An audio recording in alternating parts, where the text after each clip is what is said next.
This is my review and swatch of CHANEL Vitalumiere Aqua Ultralight Foundation. If there is one makeup brand I know, it is Chanel. I have been using their makeup for years, especially their foundations. In this quick all-you-need-to-know review, I will show you why. The Vitalumiere Aqua is the lighter version of the regular Vitalumiere foundation. This is an ultra-lightweight, skin-perfecting foundation. I have it in 20 beige and 40 beige. This one is the 20. It looks darker than it is, but watch me blend it for you. This is a foundation that needs some heat and work for it to blend perfectly.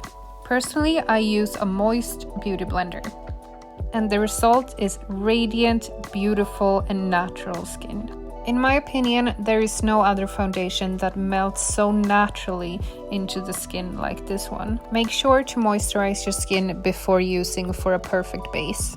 This is the difference between 20 beige and 40 beige, my winter and summer color. Chanel's shades are super natural and the beige are really neutral. I am obsessed with the formulation and texture of this, and I love that I can blend two different ones to get the perfect shade for me. If you're looking for a high-end, lightweight foundation, this is the perfect choice.